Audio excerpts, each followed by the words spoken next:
L'Union africaine de football, alias l'équipe de France, est une équipe sans cervelle, sans réflexion, tellement pathétique qu'on va en discuter. Bonjour, mon nom est Alain. On va revenir sur le match d'hier entre la France et l'Autriche. On a vu tout ce qu'on reproche à l'équipe de France, c'est-à-dire pas de réflexion. C'est une équipe qui n'est pas intelligente. C'est une équipe qui joue par rapport à ses qualités athlétiques, par rapport à ses qualités physiques. C'est tout ce qu'ils nous propose. C'est-à-dire que dès qu'il y a une équipe en face qui propose un petit bloc, un bloc plus organisé que l'équipe de France se casse les dents. Et ça devient habituel. C'est quelque chose qui est constant. Ils peuvent jouer pendant 3-4 heures, ils ne marqueront pas un but s'il n'y a pas d'exploit individuel.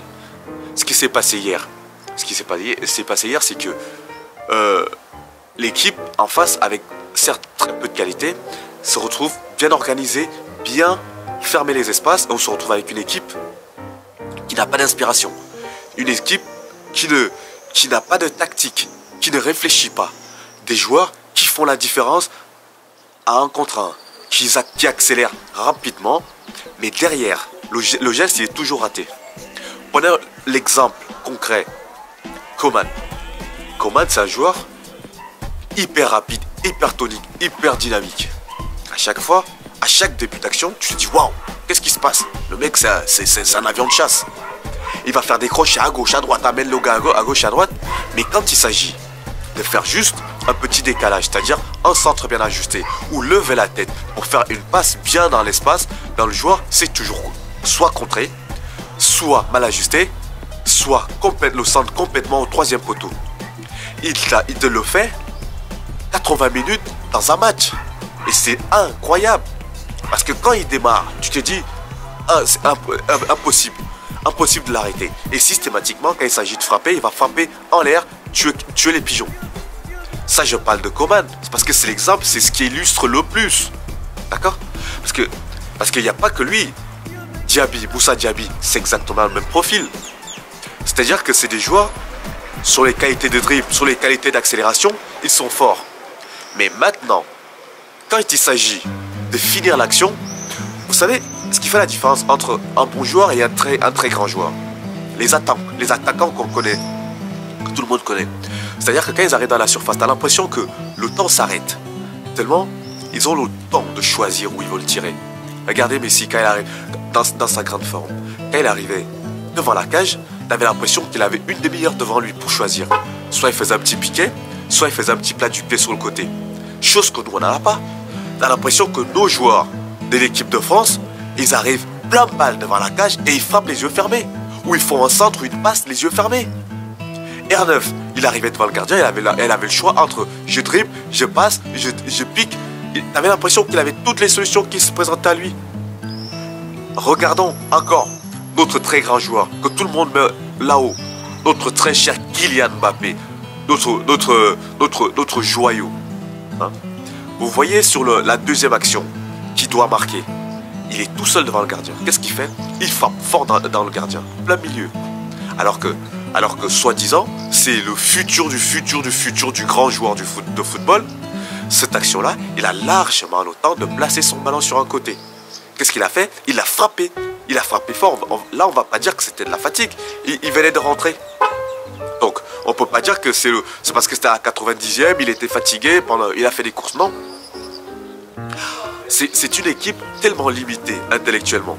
C'est-à-dire qu'on n'a pas de joueurs qui posent le ballon. On n'a pas de joueurs qui essaient de trouver des solutions autres que individuelles. J'en veux pour preuve. Le seul qui essayait de le faire, il s'appelait Griezmann. Que tout le monde a mis là-haut. Même si ce qu'il faisait, c'était bien, mais c'était pas non plus ce qu'on nous racontait. Parce qu'il faut faire attention entre ce qu'on te raconte et ce qui est réellement. Aujourd'hui, Griezmann, il est où? Griezmann n'existe plus.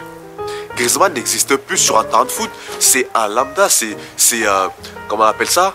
C'est Casper. Casper le fantôme. Griezmann, c'est l'ombre d'un joueur. C'est-à-dire que quand l'équipe de France joue avec Griezmann, c'est comme s'il jouait à un de moi. Il ne sert absolument à rien sur un terrain de foot. Mettez au moins même un coucou à la place. Mettez quelqu'un d'autre. Sortez Griezmann de l'équipe, ça devient ridicule. Revenons à notre intelligence collective.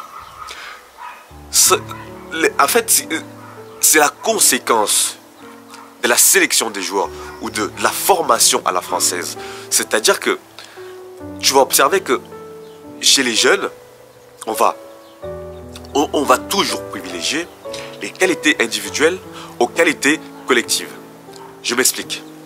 Quand tu vas voir un match de jeunes, U14, U15, U16, tu vas souvent voir le mec qui fait gagner le match à lui tout seul. C'est-à-dire que le gamin, il est tellement plus rapide que d'autres. Il est tellement plus costaud que d'autres que lui, à lui tout seul, les matchs se gagnent. C'est lui qui fait gagner son équipe. Et c'est ce gamin-là qui va monter des étapes jusqu'à arriver au sommet.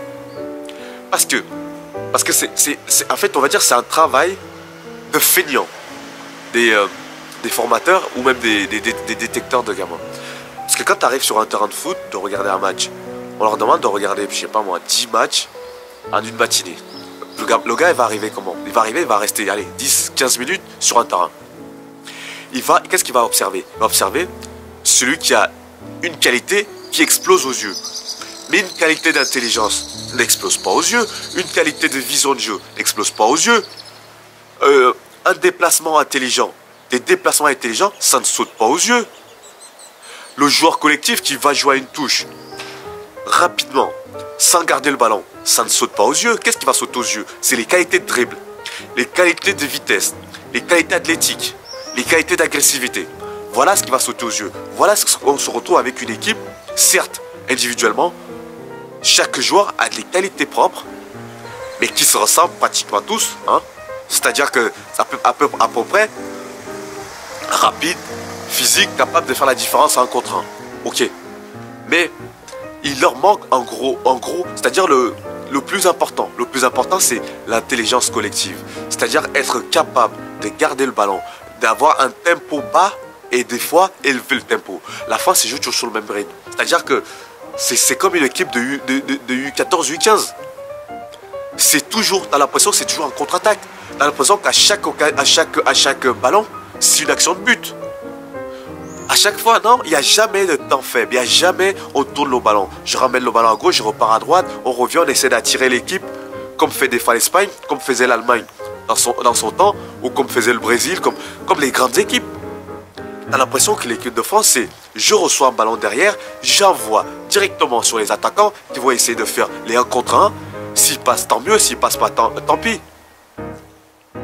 Combiné à ça, le coach, l'entraîneur, qui a une fainéantise. On a l'impression qu'il a une fainéantise de réfléchir. C'est une paresse intellectuelle que traîne mal Didier Deschamps. On ne peut pas dire que Didier Deschamps est arrivé là hier. Didier Deschamps, ça fait des années qu'il est là. Mais on ne voit pas où il va en venir. Il continue dans ce truc à se dire individualité, je mets 11 individualités sur le terrain, après démerdez-vous avec vos qualités individuelles. Mais on ne voit pas où il va venir collectivement. On ne voit pas où il va amener l'équipe. Qu'est-ce qu'il veut raconter? Vous voyez que tout ça mélangé, ça fait du bouilli. Ça fait de la bouillie. Et l'équipe de France ne va pas aller bien plus loin en jouant comme ça. Parce qu'on peut dire Benzema, ok, Benzema, pour moi, comme j'ai dit dans la dernière vidéo, c'est le meilleur joueur de cette équipe. Mais de très loin. Mais sauf qu'à côté de lui, tu as des joueurs qui font que courir, que dribbler, que percuter, mais pas assez d'intelligence, pas assez de tempo, pas assez de stratégie. Et le coach aussi. Donc, moi je vous l'annonce, encore et encore, cette équipe va se fracasser au premier obstacle. Donc, la Coupe du Monde, qu'on croit que la France est favorite, laissez-moi vous dire que ça n'est pas possible. Ça va pas être possible. L'équipe de France va se casser les dents sur une petite équipe. Ça sera même pas une grosse équipe. Voilà ce que je voulais dire aujourd'hui. Je vous remercie de m'avoir écouté. À très bientôt. Ciao.